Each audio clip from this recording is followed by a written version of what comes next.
We're here with A&M-Commerce head coach Colby Carthel on Wednesday afternoon before Thanksgiving as the Lions prepare for the trip to Grand Valley State. We'll go back and look at the first round win over Colorado Mesa, the first home game in the playoffs since '91, the first playoff win since 1991. A great crowd. Talk a little bit about that entire experience for A&M-Commerce. You know, it was a tremendous record-breaking, historic Saturday, and we had a lot of fun. Credit Mesa, great opponent, came in and Coach Martin had those guys ready to play, and it was a battle there at halftime. I think 10 to 7, I think, was a score, and then we were able to, you know, get focused in and put it away that second half, but not without a fight. It was a really good ball club we beat, and just excited to take that next step with the program, you know, to secure a home playoff game, but more importantly to win a playoff game, and that's the first time that's been done in 26 years. So really excited at where we're at and getting that win in front of such a great crowd. I mean, they really turned out Saturday. Colorado Mesa actually outgained the Lions, had substantially more plays. I think it was 30 more plays, but the Lions win the turnover battle 5-1. National leader going into a game with Grand Valley, who's also ranked in the top 10 in turnover margin. Especially once you reach this late stage of the season and in the playoffs, how much does that turnover battle and ball security matter?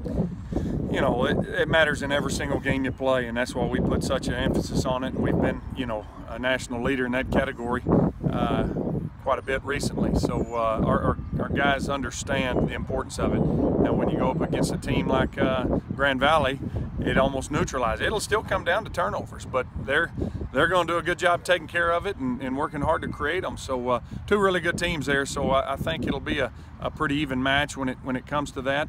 But it definitely made a difference this past Saturday, and they did have a good game plan and move the ball on us. But it's about getting the ball in the end zone and creating possessions. And because of those turnovers, we had so many more possessions, scored 20 points off turnovers, and we're able to put that game away. And you know, I also want to credit our crowd. It was unbelievable.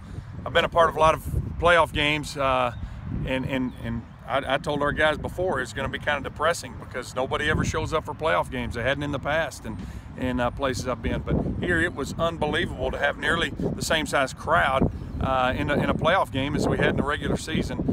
Speaks volumes for this university, the students, and then just the townsfolk and people around the East Texas region. So really appreciate them coming out and supporting the Lions.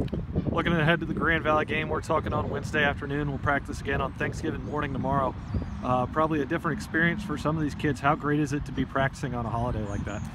It's awesome to be playing football over Thanksgiving, and it's even better when you get weather like this. I mean, it's about 72 degrees. Everybody's in shorts and short sleeves. So, you know, really blessed. Got a lot to be thankful for, not only with this season, but, you know, just in life in general. We live in a great country, and these kids are able to come here and get a college education. That's what we talked about today. So, love Thanksgiving. You don't have to buy anybody any presents or anything like that. Just eat some good food and watch football, and in our case, get to still be playing football. So, our guys are excited. We've got a big Thanksgiving feast scheduled for after practice that we're putting on for them. So we'll come out in the morning and have good practice, eat up, get fat, and then jump on a plane and head to Michigan. We've been talking all season about taking this thing to the top and becoming an elite program, and going up against one of them. This is something that we've had on the radar. We want to take on the elite programs to become an elite program.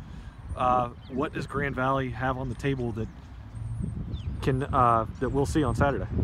You know, you talk about playing the best. They're the all-time winningest team in Division II history. So that speaks for itself, and won multiple national championships, and they're the #2 team in the country for a reason, and they look like it. So, you know, you talk about the elites. It's Northwest Missouri, you know, I think it's the top of everybody's list, and Grand Valley and North Alabama, who we're actually scheduled to play to open up the season next year. So this is a big step for us as a program to see kind of where we're at. I think we're, you know, getting close to being on that stage, and we got a chance Saturday to go out and see if we can knock one of them off. And so our kids are excited to go up there and see how they match up and give it a whirl. It's 60 minutes, and that ball's oblong, so we'll see which way it bounces, and hopefully we got a chance to be successful there late in the game. All right, we'll talk to you on Saturday afternoon in Michigan as the Lions take on Grand Valley State. Appreciate it.